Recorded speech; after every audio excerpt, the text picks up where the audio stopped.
नमस्कार।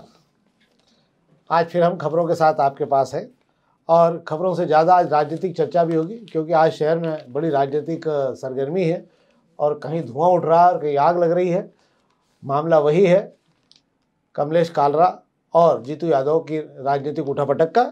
उस पर भी हम बात करेंगे, कांग्रेस पर भी बात करेंगे, पर हम सबसे पहले शेखर जी अखबारों की चर्चा कर लेते हैं। आज खबरें कम हैं पर खबरें अच्छी हैं। आज तो खबरें कम है। दिग्विजय सिंह ने आज पूरी ज़िंदगी मेरे परिवार को टारगेट किया। सिंधिया जी ने अपना दर्द बयां किया दिग्विजय सिंह को लेकर कि उनके पास और कोई काम नहीं मेरे परिवार को टारगेट करने के अलावा। इसके अलावा नए साल में शहर में एक लिम्बोर्गिनी गाड़ी भी आ गई। 5 करोड़ कीमत रखती है गाड़ी और 15 सेकंड के अंदर शून्य से मतलब मात्र 3.5 सेकंड में ये 100 किलोमीटर की स्पीड पर गाड़ी चल सकती है। 70 लाख रुपये टैक्स मिला है। और ये इसके अलावा और भी महंगी कारें शहर में आ चुकी है। हालांकि शेखर जी, क्या है ये गाड़ी का बटन दबा गाड़ी बहुत तेज चलेगी, ये चलेगी कहाँ ये?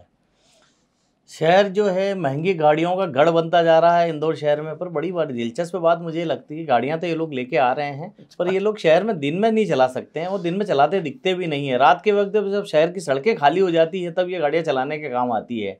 और अच्छा है, आने दीजिए, महंगी महंगी गाड़ियाँ इस शहर में आ रही है, आरटीओ की कमाई बढ़ रही है। पर मेरा फिर भी है कि इस लायक शहर की सड़कें तो बना दी जाए। अभी इतनी महंगी गाड़ी को रखेंगे क्या, रात के वक्त घुमाएंगे वो बात अलग है। पर चलो ठीक है, अच्छा है, शहर तरक्की कर रहा है, शहर में करोड़ों रुपए महंगी गाड़ियां आ रही है। ये भी बता रहा है कि शहर में पैसा कितनी तेज़ी से आ रहा है लोगों के पास में, और क्योंकि ये सारे शौक वही पूरे कर सकता है जिसके पास पैसा पानी की तरह आ रहा हो। तो ये समझ लीजिए आप कि कुछ लोग ऐसे हैं जिनके पास पैसा पानी की तरह आ रहा है, कुछ ऐसे हैं जिनके पास पैसा पानी की तरह जा रहा है। तो ये शहर दोनों के लिए है, दोनों को पाल रहा है ये शहर। अब इसके अलावा हम बात कर लेते हैं, बाकी तो खबरें सब सामान्य खबरें हैं। भिखारियों को पकड़ाने वाले 8 और आज पुरस्कृत हो गए, उनको भी 1-1 हज़ार रुपये मिले हैं। और ये आजकल सब काम पे लगते जा रहे हैं, घर के दरवाजे बैठ के ध्यान रखते हैं कोई भिखारी निकले तो 1000 रुपये का नोट खड़ा हो जाएगा। क्या है शेखर जी? कलेक्टर साहब ने एक अच्छा काम दे दिया लोगों को, जो लोग फुलकुल फुर्सत में बैठे हुए हैं। पिछले दिनों 6 लोगों को उन्होंने 1-1 हज़ार रुपये का इनाम दिया था, आज 8 लोगों को दे दिया है। तब भी 13 भिखारी पकड़ में आए थे, आज भी 13 भिखारी पकड़ में आए थे। अच्छी बात है, शहर के भिखारियों को लेकर शहर के लोग जागरूक हो गए हैं और इन्हें शहर से बाहर करने में प्रशासन की मदद कर रहे हैं। अच्छा, जो पकड़ा रहे हैं इनका क्या होता है? ऐसा तो नहीं इनको पकड़ के ये जहाँ से आए इन्हें वहाँ भेजा जाता है या फिर उज्जैन में सेवा आश्रम में वहाँ छोड़ा जा रहेगा, ताकि ये वहाँ कुछ स्किल डेवलपमेंट का काम सीखें और भीख मांगने की बजाय किसी रोजगार से जुड़े। ये शोले पिक्चर जैसा तो नहीं हो रहा? क्या हो रहा है सुरमा भोपाली हमारे पैसे हमको दे दो 500 रुपये, ऐसा तो नहीं हो रहा है ना इसमें?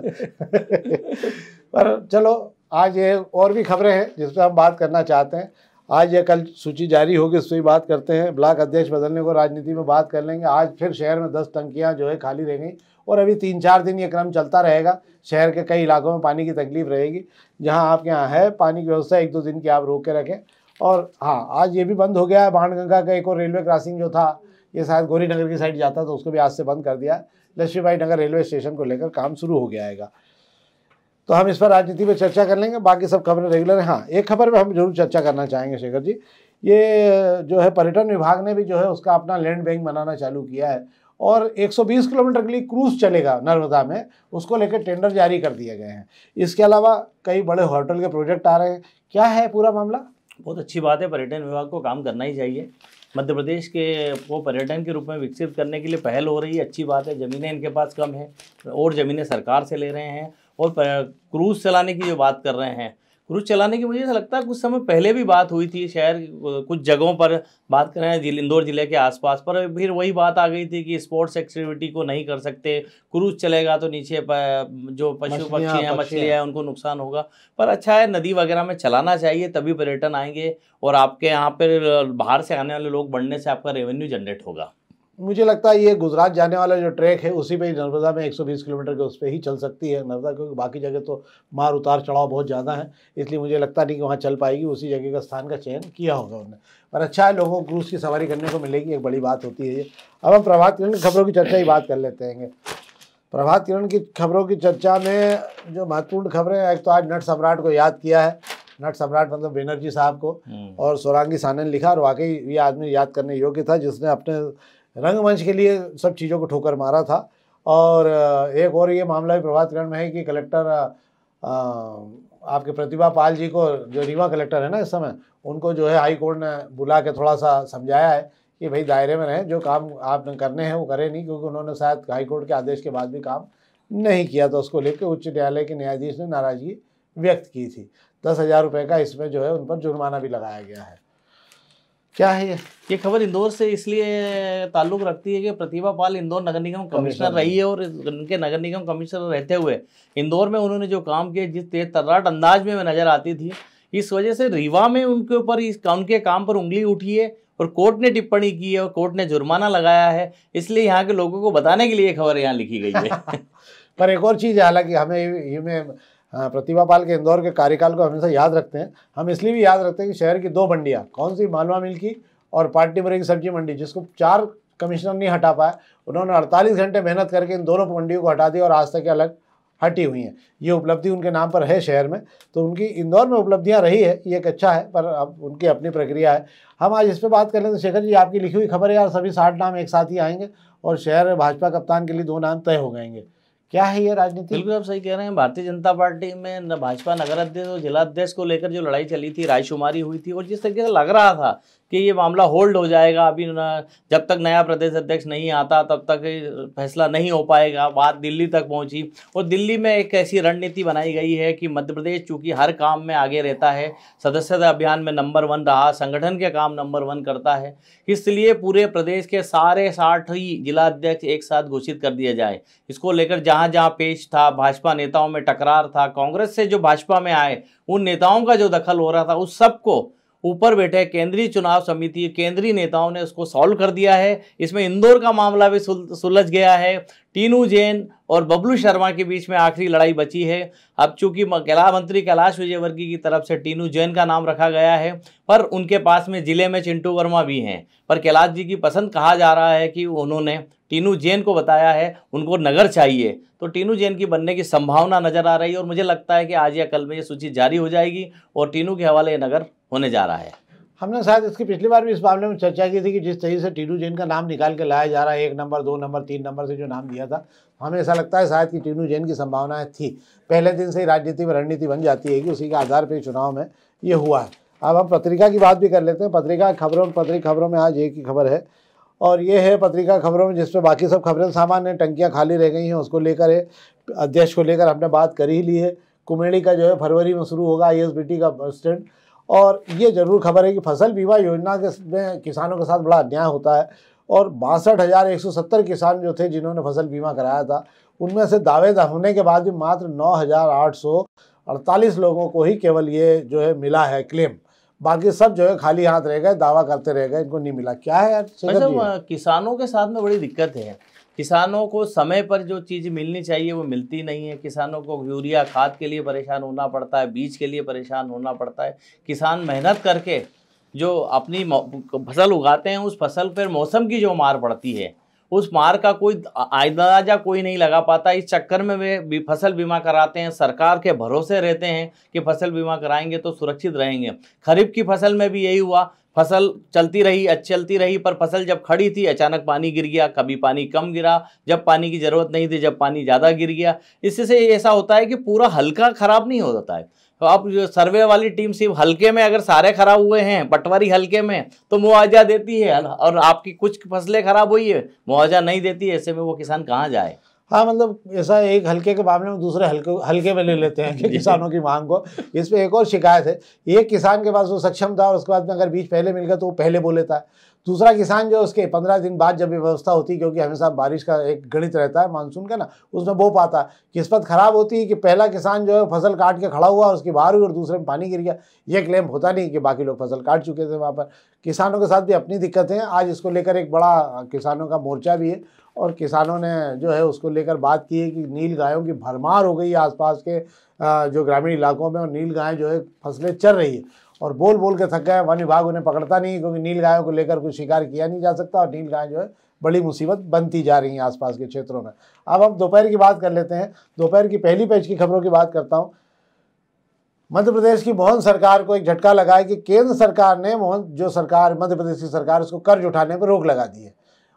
हर प्रदेश की सरकारें जो है वो बिना केंद्र सरकार की अनुमति के कर्ज नहीं ले सकती हैं। मध्य प्रदेश सरकार पर पहले से 3,75,000 करोड़ का कर्ज हो चुका है। 30,000 करोड़ के लिए अभी नए वित्तीय उसमें भी उन्हें मांगना प्रारंभ कर दिया है।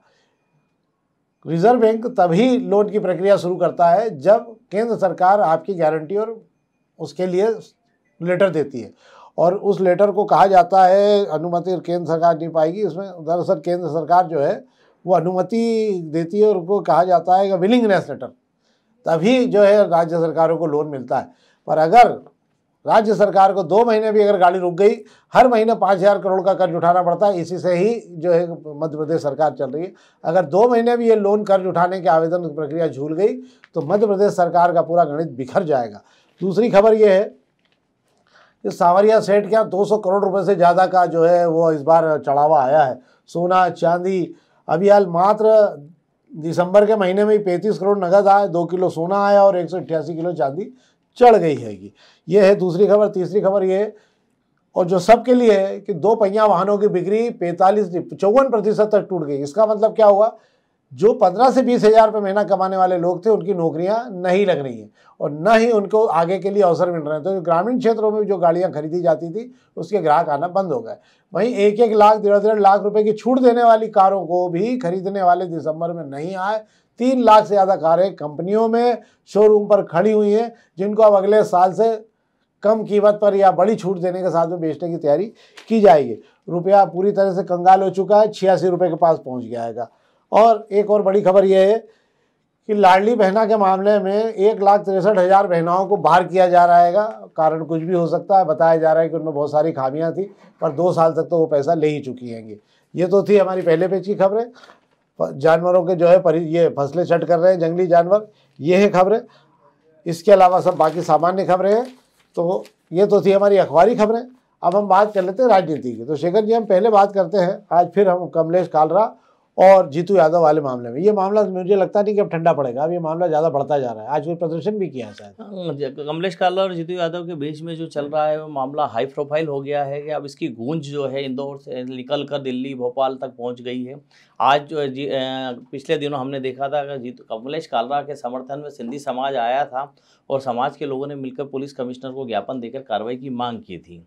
आज जो है जीतू यादव जो है दलित नेताओं के साथ में कमिश्नर कार्यालय पहुंचे थे। उन्होंने मांग बड़ी रोचक की। उनका यूँ कहना था कि राजू कुवाल जो दलित समाज से आते हैं, राजू कुवाल के साथ में कुछ लोगों ने मारपीट की। उसमें कमलेश कालरा का भी नाम उन्होंने बताया है, उस पर मुकदमा दर्ज करने की बात कही है। उनका ऐसा कहना था कि राजू कुवाल मुख्यमंत्री से मिलने गए थे, उस दौरान उनके साथ में गाली गलौज की गई और मारपीट की गई हैगी। ओह, इसी मामले में आज यादव समाज ने भी आज सोशल मीडिया पर के 2 प्लेटफॉर्म पर यही बड़ी गूंज हो रही है और वो भी खूब वायरल हो रहा है। एकलव्य गौड़ ने जो है डाला है उन्होंने कि संघर्ष नहीं अब रण होगा, और संघर्ष महाभीषण होगा। अब ये समझ नहीं आया है कि रण कहाँ होगा और महाभीषण कहाँ होगा, पर उन्होंने संकेत दे दिए कि मामला इतनी आसानी से ठंडा नहीं होगा। इधर यादव समाज ने जीतू यादव को लेकर एक पूरे समाज के अंदर एक परिपत्र जारी किया है, मतलब जो उन्होंने सोशल मीडिया पे, और उन्होंने उससे यादव समाज की छवि खराब हो रही है। क्यों? उनका ये कहना है कि यादव समाज जो है वो जीतू यादव जो है यादव समाज में नहीं आते हैं, और जिस प्रकार का उनका कृत्य है उसको लेकर जो है यादव समाज की छवि बहुत खराब हो रही है। और उनका ये भी कहना है, आप भी ये मामला जो है इसमें यादव समाज का कहना ये भी है कि यादव समाज की बड़ी साख है बाजार में, तो इस प्रकार के उस पर नाम नहीं जुड़ना चाहिए। तो क्या है ये मामले में, इसमें कोई यादव भी है क्या? बिल्कुल आप सही कह रहे हैं। जीतू यादव लिखते हैं, पर जीतू यादव जाटव समाज से आते हैं, और जीतू यादव जिस वार्ड से चुनाव लड़े हैं वो SC ST के लिए सुरक्षित वार्ड था, उन्होंने वहाँ से चुनाव लड़ा है। और जीतू यादव ने कभी नहीं कहा कि वे यादव हैं। जो यादव समाज होता है, ग्वाला समाज होता है, वो यादव समाज होता हैगा। उस यादव पर चूँकि क्या है मामला, जो ये लड़ाई की जो शुरुआत हुई कमलेश कालरा और जीतू यादव के बीच में, उसके बीच में भी एक यादव है, वो है यतीन्द्र यादव। यतीन्द्र यादव असल यादव है, जिनकी जो कमलेश कालरा से फ़ोन पर बहस हुई थी और वहाँ से विवाद जीतू यादव के नाम तक आया और फिर इतना बड़ा बवाल मच गया। तो इसमें यादव तो है, ये नहीं कहने यादव है, पर वो यादव है यतीन्द्र यादव। हाँ, जीतू यादव के समर्थन में CM से मिलने जो यादव समाज गया था वो यतीन्द्र यादव के लिए गया था। मुन्ना लाल यादव जी ने उसकी पैरवी की थी, क्योंकि मुन्ना लाल यादव जी यादव समाज की सियासत करते हैं। उनकी मौजूदगी होने से यादव समाज के और भी कई लोग वहाँ मौजूद थे। पर ठीक है, आज सोशल मीडिया पर यादव समाज ने ये चलाया है कि जीतू यादव को लेकर जो शहर में या लोगों को एक चीज़ का भ्रम है कि जीतू यादव यादव समाज से हैं, तो उसे वे साफ कर दिया उन्होंने कि वे यादव समाज से नहीं है, वे जाटव समाज से हैं। कुल मिलाकर मतलब अपने माने यादव जाटो समाज और सिंधी समाज के बीच खींचतान हो गई। जो भी होना हो ये तो अब समय के साथ देखा जाएगा। अब हम कांग्रेस की बात कर लेते हैं संक्षेप में। आज कांग्रेस के ब्लॉक अध्यक्षों को लेकर जो है नाम मांगे गए, क्या है शेखर जी? बिल्कुल, कांग्रेस में जब से प्रदेश सह प्रभारी संजय दत्त ने कमान संभाली है, वे पहले दिन से कह रहे हैं कि मुझे संगठन मजबूत करना है, संगठन मजबूत करना, और उसके लिए उन्होंने शुरुआत जो ब्लॉक से शुरू करने के लिए कही है। ब्लॉक अध्यक्ष की कुर्सी पर बरसों से बैठे हुए मठाधीशों को वे हटाना चाहते हैं, और कहा जा रहा है करीबन आधे से ज़्यादा ब्लॉक अध्यक्ष ऐसे हैं जिन्हें घर भेजने की तैयारी करके बैठे हैं, और जो कुछ काम नहीं करते हैं, पार्टी के आयोजनों में आते नहीं हैं, भीड़ जमा करनी होती जब करते नहीं हैं। पर मुझे लगा इसी पे काम शुरू हो रहा है। हाँ, ये बात भी 60% से ज़्यादा ऐसे ब्लॉक अध्यक्ष हैं जो बहुत ही निष्क्रिय हैं, केवल 40% के लगभग हैं। और बल्कि इस सूची में जो ब्लॉक अध्यक्षों की सूची है शेखर जी, उसमें कुछ ऐसे हैं जो भाजपा में चले गए, पर अभी भी उनका ब्लॉक अध्यक्षों में नाम लिखा हुआ है, वो अभी भी भाजपा कांग्रेस की सूची में भी शामिल है वो लोग, और उस पर भी कोई ध्यान नहीं दिया गया। पर अगर ये होता है तो मुझे ऐसा लगता है कि इस समय कांग्रेस के कसावट का काम चल रहा है, क्योंकि उधर प्रवक्ताओं को भी उन्होंने एक एक पद के हिसाब से, एक पद और एक वो उसके लिए रखा है, तो उससे बहुत सारे लोग बाहर हो रहेंगे। मैं समझता हूँ ठीक है, अगर ऐसा होता और कांग्रेस को कसने का कोई प्रयास होता तो बेहतर होगा। तो ये तो थी हमारी आज की खबरें और राजनीति पर चर्चा। हम कल भी आपको ताज़ा खबरों के साथ में राजनीति चर्चा के साथ मिलेंगे। हमारा फिर आग्रह है आपसे, कृपया अधिक से अधिक लोग इस कार्यक्रम को देखें, लाइक करें और इसे अधिक से अधिक लोगों तक पहुंचाएं, ताकि और बेहतर तरीके से हम आपको शहर की तमाम सूचनाएं दे सकें। बहुत बहुत धन्यवाद।